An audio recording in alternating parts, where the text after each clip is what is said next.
تو اللہ تعالیٰ نے اس طرح کے دن مخصوص فرمائے. نبی علیہ السلام کی مبارک زندگی میں آپ دیکھیں، آپ کی پیدائش ربیع الاول میں، ہجرت مدینہ ربیع الاول میں ہے، اور آپ علیہ السلام کی جو وفات ہے وہ ربیع الاول میں ہے. ڈیٹ کنفرم نہیں لیکن مہینہ کنفرم ہے. اسی طریقے سے آپ علیہ السلام کی پیدائش منڈے کے دن، ہجرت منڈے کے دن، وفات منڈے کے دن. تو ہو سکتا ہے کہ اس طرح اللہ تعالیٰ نے اپنے ڈیوائن پلان میں کوئی چیز رکھی ہو. ہم کہتے ہیں رکو ذرا، صبر کرو. 12 ربیع الاول سے بھی 2 مہینے پہلے 10 محرم کا ایک دن آیا تھا.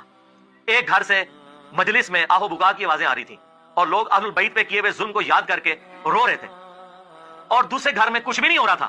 اس وقت یہ جو دوسرے والا گھر ہے نا، یہ تمہارا بریلویوں کا گھر تھا اور وہ شیعہ کا گھر تھا. اب بتاؤ اہل بیت کے عاشق شیعہ ہوئے یا بریلوی ہوئے؟ کہتے ہیں نہیں، اس کا یہ مطلب تو نہیں کہ ہم اس سے کوئی بھوک رکھتے ہیں. یہ ثابت نہیں ہے. تو سرکار او بھی ثابت نہیں ہے. آئے انہوں دوڑ تھلے روزے کوثر عطا فرمایا ہے. یہ جنت کا ایک دریا ہے، اور جس کے گرد برتنوں کی جو تعداد ہے وہ آسمان کے ستاروں کے برابر ہے. اور قیامت والے دن میں اپنے امتیوں کو اس میں سے جام پلاؤں گا. اور پھر آپ علیہ السلام نے اسی حالت میں فرمایا بسم اللہ الرحمن الرحیم انا اعطیناک الکوثر فصل لربک وانحر ان شانئک هو الابتر. وہ آپ کی سورت اس وقت نازل ہوئی.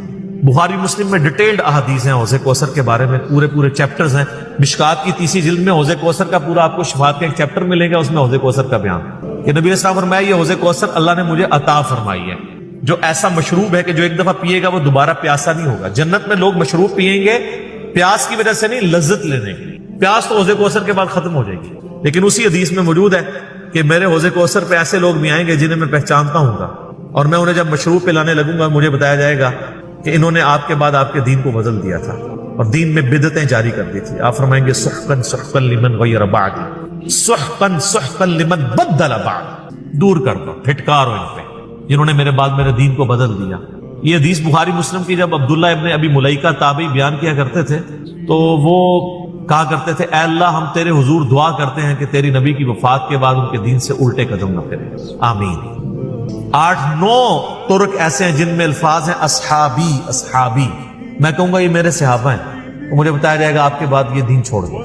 یعنی جو قانوناً اس وقت مسلمان تھے، حضور کے بعد منکرین زکوٰۃ کے ساتھ، مسلمہ کذاب کے ساتھ لوگ مل گئے. خیر یہ ایک تلخ ٹاپک ہے. مسئلہ 96 میرا دیکھ لیں، عظمت صحابہ، رد المنافقین اور سنی شیعہ کے اختلاف کا تحقیق کی جائے. انا اعطیناک الکوثر، بے شک ہم نے آپ کو الکوثر عطا فرمائی، حوض کوثر. اور ایک معنی اس کا ہے خیر کثیر، ہر لحاظ سے کثرت. کسی نبی کے ماننے والے اتنے نہیں ہیں. بخاری مسلم حدیث ہے کہ قیامت والے دن بعض انبیاء آئیں گے 4 امتی، 3، بعض سے 2، بعض سے 1، اور کسی کے ساتھ ایک بھی نہیں ہوگا جو ان پہ ایمان لایا ہو. اور بخاری مسلم دونوں میں حدیث ہے، نبی علیہ السلام نے فرمایا جتنے بھی انبیاء ہیں ان پر تعداد ایمان لانے والوں کی ڈیپینڈ کرتی تھی اس نبی کو دیے گئے معجزے پر. مجھے اللہ تعالیٰ نے وہی کا معجزہ قرآن دیا ہے. میں اللہ سے امید کرتا ہوں سب سے زیادہ فالوورز قیامت والے دن میرے ہوں گے، کیونکہ میرا معجزہ سب سے بڑا ہے اس معجزے کی وجہ سے. تو یہ بھی کوثر ہے. نبی علیہ السلام کی اولاد خیر کثیر عطا فرمائی. آپ کی امت ماشاءاللہ 1.5 ارب تو ہے جو امت اجابت ہیں، جنہوں نے دعوت قبول کر لی. فصلی لربک وانحر، بس آپ نماز پڑھا کریں اپنے رب کے لیے اور قربانی کی. اور یہی ترتیب ہماری عید والے دن بھی ہوتی ہے. بخاری مسلم دونوں میں حدیث ہے جس شخص نے نماز سے پہلے قربانی کر لی اس نے اپنے لیے اور گوشت کھانے کے لیے کی، اور جس نے نماز کے بعد کی اس نے اللہ کے لیے. تو عید والے دن ہم پہلے نماز پڑھتے ہیں، اس کے بعد نحر کرتے ہیں. اونٹ کو نحر کرنا سنت ہے. یہ نحر کا لفظ یہاں پہ آیا قربانی کا. ان شانئک هو الابتر، بے شک آپ کا دشمن ہی بے نام و نشان ہے. آپ علیہ السلام کے 4 بیٹے بچپن میں آپ کو پتا فوت ہو گئے. تو کافر کہتے تھے کہ یہ تو بے نام و نشان ہے، جب بیٹا ہی نہیں ہے تو نسل تو بیٹے سے چلتی ہے. تو اللہ تعالیٰ میں یہ بے نام و نشان رہیں گے. آج ابو جہل کا نام زندہ ہے تو نبی اسلام کی جرم ہے کہ تم کسی کے ساتھ زیادتی کرو، جان مال عزت آبرو کے اعتبار سے. جس طرح کہ کوئی شخص مکے کی حرمت پامال نہیں کرتا، اس مہینے کی حرمت کو پامال نہیں کرتا، اس دن کی حرمت کا خیال رکھتا ہے، اسی طریقے سے حقوق العباد کا بھی خیال کرے. اس میں یہ بھی الفاظ ہے کہ زمانہ گھوم گھما کے پھر اسی جگہ پر واپس آ گیا جہاں اللہ تعالیٰ نے اس کو پیدا فرمایا تھا کہ سال کے 12 مہینے ہیں، ان میں سے 4 حرمت والے ہیں. 3 کنزیکٹیو، ذی قعدہ، ذوالحجہ اور محرم، اور چوتھا جو ہے وہ رجب کا مہینہ. وہاں پہ آپ علیہ السلام نے یہ فرمایا تھا اور مہینوں کے نام بھی بتا دیے. پھر آپ نے اس میں یہ بھی فرمایا کیا میں نے اللہ کا پیغام تم تک پہنچا دیا؟ سب نے کہا بلا یا رسول اللہ پہنچا دیا آپ نے، بلکہ آپ نے حق ادا کیا. پھر نبی علیہ السلام نے 3 دفعہ آسمان کی طرف انگلی کر کے صحابہ کی طرف کی، اللہم اشہد اللہم اشہد اللہم اشہد، اے اللہ گواہ رہنا گواہ رہنا گواہ رہنا. اور پھر آپ نے فرمایا اب جو لوگ یہاں موجود نہیں ان تک میرا یہ پیغام پہنچا دیں، وہ لوگ جو یہاں پہ موجود ہیں. اور بسا اوقات جسے بات پہنچائی جا رہی ہوتی ہے وہ زیادہ یاد رکھنے والا ہوتا ہے بنسبت اس کے کہ جو پہنچا رہا ہوتا ہے، ظاہر ہے اسے پھر زیادہ قدر ہوتی ہے. اور پھر دیکھ لیں اللہ نے جن لوگوں سے دین کا بڑے لیول پہ کام لیا وہ سارے اجمی تھے. امام بخاری ہو، امام مسلم ہو، امام ابو داؤد، امام ترمذی، یہ سب اجمی ہیں جن سے اتنے بڑے لیول کا اللہ تعالیٰ نے کام لیا. حدیثیں انہوں نے محفوظ کی، نبی علیہ السلام کی سنت کو محفوظ کیا اس حوالے سے. تو وہاں پر بھی نبی علیہ السلام نے کہا کہ وہ 12 مہینے ہیں، اور وہ جو کہ آگے پیچھے کرتے رہتے تھے وہ اتنی دفعہ آگے پیچھے ہوئے کہ آٹومیٹکلی نبی علیہ السلام کی بعثت کی برکت سے جس سال حضور نے حج کیا نا وہ آئٹریشن پرفارم ہو کے اوریجنل جگہ پہ واپس آ گئی ہوئی تھی. تو وہاں آپ نے پھر فکس کر دیا، پھر اس کے بعد کوئی اس میں کسی نے تبدیلی نہیں کی. آج تک ماشاءاللہ اسی طریقے سے معاملات چل رہے ہیں. نثار تیری چہل پہل کے ہزاروں عیدیں ہیں ربیع الاول، سوائے ابلیس کے جہاں میں سبھی تو خوشیاں منائے. دیکھ لو دو ایک دوسرے ابلیس کہندے نے، سانو کہندے نے سخت زبان ہے. اے دیکھو ابلیس تو تھلے لے کے نہیں آندے، یہ میرے خیال ہے اسی کی پیروڈی کی گئی ہے اسی قافیے کے اوپر. اے دوبارہ پڑھو، عرض کرو پھر دوبارہ عرض کرو، پہلے میرے لئے سن لو اتنی تھی وہ کر لو. نثار تیری چہل پہل پہ ہزاروں عیدیں ہیں ربیع الاول، سوائے ابلیس کے جہاں میں سبھی تو خوشیاں منا رہے ہیں. یہ مفتی احمد خان نعیمی صاحب کا شعر ہے، گجرات یہاں سے 50 منٹ کی ڈرائیو ہے، وہاں جال حق جنہوں نے لکھی ہے. سر آپ بھی بتائیں، لال رومال والا شعر پڑھیں، یہ تو گرین پگڑی والا شعر تھا، آپ لال رومال والا پڑھیں. پیام توحید کے منادی میرے نبی نے وفات پائی، یہ سارے ابلیس کے حواری مگن ہیں خوشیاں منا رہے ہیں. خوشیاں منا رہے ہیں. تو ہمارے نزدیک تو دونوں شعر ہی جعلی اور جھوٹے ہیں جی. ٹھیک ہے نا جی، کیوں کہہ رہے ہیں ہم یہ؟ کیونکہ نام ہے وابی، نام ہے بابی، میں ہوں مسلم علمی کتابی. نہ ہم سو کارڈ وہ کوئی علمی بات کرے اسے بابی کہتے ہیں، اور نہ ہم بابوں کا دفاع کرنے والے بابی ہیں. ہم علمی کتابی بات کریں گے. دونوں شعر ہی جو ہے نا جھوٹے ہیں، فرقے پہ مبنی ہیں، ان کی کوئی اصل نہیں ہے. رہا یہ جو کہنا کہ 12 ربیع الاول یوم وفات ہے، یہ بہت بڑا جھوٹ ہے. یہ اشتہار ہمارے پاس موجود ہے، بلکہ اس کو جے پی جی بھی فرحان پہ ایڈ کرنی ہے انشاءاللہ. اس میں یہ اشتہار جو ہے نا وہ بلکہ یہ ٹیکسٹ میسیجز بھی چلتے ہیں جی. مدینے میں غم کی جو ہے وہ ایک سمجھ لیں سوگوار کیفیت تھی، صحابہ رو رہے تھے اور یہ خوشیاں منا رہے ہیں. یہ بالکل اسی طریقے سے ہے جیسے انہوں نے آپ کے ساتھ کیا کام، تو اسی بھی وہی پایا انہوں نے. ٹھیک ہے نا، لگتے وشکار ہی ہے نا. انہوں نے بھی غیر علمی طریقے سے جذبات سے کھیلا، اور میں نے بتایا انڈیا پاکستان بنگلہ دیش کا تو مسئلہ ہی جذباتی ڈاکٹرائن ہے، لیکن علم کے میدان میں جذبات کی کوئی حیثیت نہیں ہوتی. پھر آپ نہیں کہیں گے کہ بھئی حضرت آدم کو فرشتوں نے سجدہ کیا تھا، میں بھی نبی صلی اللہ علیہ وسلم کو سجدہ کروں گا، نہ، منع ہے. ابو داؤد میں حدیث ہے اگر سجدہ جائز سمجھتا بیویوں کو کہتا حامدوں کریں، اس امت میں سجدہ تعظیمی حرام ہے. اگر جذباتی ڈاکٹرائن پہ جائیں تو نبی علیہ السلام کو سجدہ بنتا ہے، علمی جائیں تو نہیں بنتا. تو سر علمی بنے، آپ علمی کتابی بنے. یہ جو دعویٰ ہے یہ بالکل جھوٹا ہے. بخاری اور مسلم سے میں نے ثابت کیا ہے کہ نبی علیہ السلام کی وفات کا دن 12 ربیع الاول نہیں. صحیح بخاری صحیح مسلم سے، جو آپ کے علماء نے نہیں آپ کو بتایا تھا. اور میرا ریسرچ پیپر نمبر 12 12 ربیع الاول کی نسبت سے میں نے اس کا 12 نام رکھا. زمانہ بریلویت کا چھپا ہوا ہے، وہ 2001 کے اندر اس وقت کا پرنٹڈ ہے. وہ ہماری ویب سائٹ کے اوپر رکھا ہوا ہے، ہم اس کا جے پی جی بھی اس میں ایڈ کر دیں گے، جس میں میں نے ثابت کیا تھا بخاری اور مسلم سے کہ نبی علیہ السلام کی وفات کا دن 12 ربیع الاول ہے ہی نہیں ہے. اگر آپ یہ مانیں گے تو بخاری مسلم کا انکار ہوگا. پہلا سوال تو ان سے کریں کہ یہ یوم وفات جو آپ کہہ رہے ہیں دنیا کی کس حدیث کی کتاب میں لکھا ہوا ہے؟ ہم نے تو پیدائش ثابت کر دی دلائل النبوہ سے، یہ وفات ثابت کریں کسی تاریخ کی کتاب سے لے کے جو اوتھینٹک ہو. کوئی نہیں. اے سنا کے سنی ٹنی، پڑھا کے سنی پڑھو، علمی کتابی پڑھو. وہ بڑا سمپل فارمولہ ہے. بخاری اور مسلم دونوں میں یہ حدیث ہے، مشہور حدیث ہے کہ حضرت عمر کے پاس ایک یہودی آتا ہے، اے امیر المومنین آپ کی کتاب میں ایک آیت ایسی ہے جو ہم یہودیوں پہ نازل ہوئی ہوتی تو ہم اسے عید کا دن. پوچھا کون سی؟